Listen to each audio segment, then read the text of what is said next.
Bonjour à toutes et à tous et bienvenue pour cette réunion dont le thème est le projet ARSEM et notamment destiné à vous, les obligataires du projet ARSEM. Donc on a énormément de choses à se dire aujourd'hui et force est de constater qu'il y a un petit peu de changements. On va vous expliquer un peu les tenants et les aboutissants de ce qu'il se passe et vous faire part des actions que nous vous proposons de mettre en œuvre. D'abord peut-être un petit tour de table. Je pense que c'est toujours utile et nécessaire. Donc pour ma part, je suis Julien Ostache, je suis président et cofondateur d'Enerfip. Bonjour, moi je suis Pauline, je m'occupe des investisseurs chez Enerfip. Pour information, vous pouvez nous poser des questions sur la droite de votre écran. Je les relayerai à Julien et Eliud qui puissent y répondre. Bonjour à tous et à toutes, moi je suis Eliud, analyste d'investissement chez Enerfip. Ok, super. Comme je vous le disais, on va rentrer droit au but sur les éléments qui font que il y a un peu de changement dans la démarche que nous avions initiée avec vous. D'abord, un petit récapitulatif des mois qui viennent de se passer.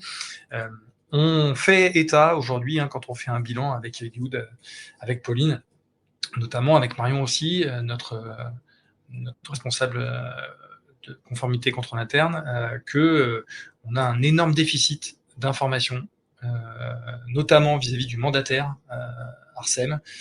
Eliud peut témoigner, il a envoyé de nombreux emails, il a réalisé de nombreuses tentatives d'appel en vue d'avoir le maximum d'informations, en vue d'avoir des réponses aux nombreuses questions que nous posons en votre nom pour maîtriser au mieux les tenants et les aboutissants de ce dossier. Et on a eu absolument lettre morte, aucune réponse. Et la première et unique réponse que nous avons eue de la part du mandataire est arrivée ce matin. On ne sait pas pourquoi, mais a pris son téléphone et a enfin répondu à Eliud, ou du moins l'a appelé. Donc ça, c'est quand même un énorme problème, parce que lorsqu'il vous manque des informations, lorsque vous n'avez pas de réponse à vos questions, c'est assez délicat et compliqué d'avoir une vue la plus exhaustive et la plus juste possible sur la situation et les solutions potentielles. En plus de cela, on a appris, figurez-vous, ce matin, qu'il y avait une audience ce jour même, audience à laquelle nous n'avons pas été convoqués, alors que nous sommes contrôleurs à la procédure en votre nom. Donc, de notre point de vue, c'est un énorme vice de procédure que l'on constate, et là aussi, c'est clairement pas entendable ni acceptable. Donc ça commence à faire un peu beaucoup, et il est vrai que à la lecture de tout cela, accepter l'un des deux plans dont on vous a fait part par email, sachant qu'il nous manque quand même énormément d'informations et que voilà, on est vraiment plutôt laissé de côté dans cette procédure. Donc accepter l'une de ces deux solutions, c'est accepter aussi le principe que les intérêts ne soient pas recalculés. Voilà, c'est pour nous vraiment d'énormes problèmes dont on voulait vous faire part. Il y a un dernier point, c'est qu'on a eu un retour ce matin de l'un des obligataires qui nous a fait part d'un calcul qui nous a montré qu'il nous fallait reprendre certains éléments des calculs qu'on vous avait mis en face et qui méritaient qu'on les mette à jour. Et donc, en corrigeant ces calculs, on considère, à la lecture de toutes ces informations et de ce qu'on vient de vous dire, que nous sommes plutôt dans l'optique de refuser, en fait, ni plus ni moins, ces deux options, la une et la deux, parce que voilà, on considère qu'on n'est absolument pas traité comme on devrait l'être. Quand je dis on, je vous inclus, tous et toutes les obligataires, puisqu'on s'exprime en votre nom et que nous sommes contrôleurs à la procédure pour vous. Donc voilà, ça c'est un peu le premier point majeur qu'on voulait évoquer avec vous. De facto, en fait, cette assemblée générale des obligataires n'en est pas une, elle est un peu nulle et non avenue.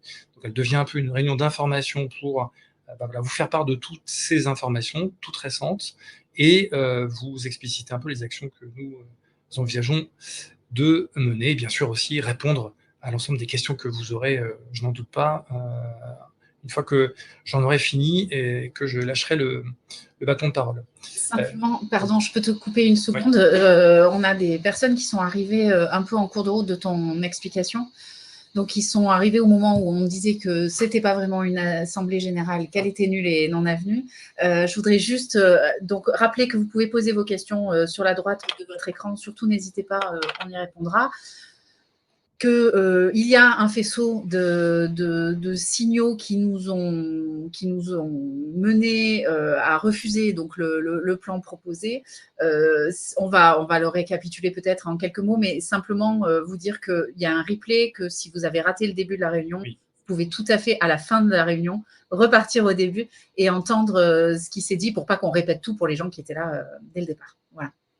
Effectivement. Merci Pauline. Et puis, n'oubliez pas, vous pouvez poser des questions via l'outil que vous trouverez là sur le côté droit.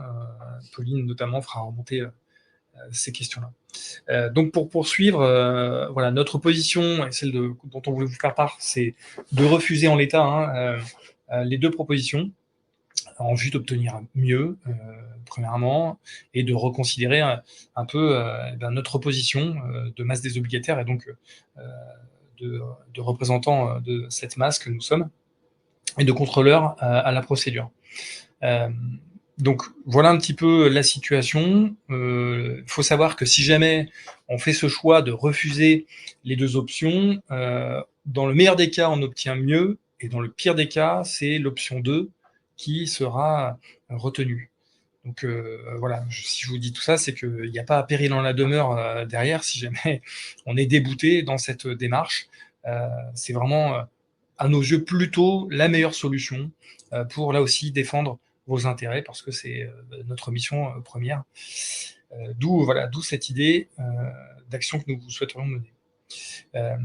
Peut-être pour terminer, suite à cet échange avec vous aujourd'hui, nous allons, dans les meilleurs délais derrière, vous faire parvenir pour consultation un vote qui sera informel, mais qui nous permettra d'avoir une orientation sur les choix à tenir. Est-ce qu'on part sur l'option 1, est-ce qu'on part sur l'option 2, ou bien est-ce qu'on refuse tout cela en vue aussi de tenir compte de votre opinion. Et en dernier ressort, on prendra la décision qui nous paraîtra la plus à même de protéger vos intérêts et de vous permettre de recouvrer dans les meilleures conditions les fonds que vous avez investis sur ce projet. Est-ce que j'ai oublié des choses dans ce que nous nous sommes dit? Je m'adresse à mes petits camarades. Non, je ne vois pas. Tu vois des choses. Eliud, ça te paraît... On peut peut-être juste résumer les 3 points qui nous font refuser le plan. Oui. Donc le premier, qui est non des moindres, c'est une absence totale de transparence et de communication d'informations de la part du mandataire de la société, qui fait vraiment le silence absolu et qui joue aux morts depuis des mois. Eliud s'est cassé les dents à de très nombreuses reprises en l'appelant, en envoyant des emails, etc. C'est vraiment incroyable. C'est incroyable, et c'est même inacceptable, parce que c'est pas une façon d'opérer dans ce genre de situation.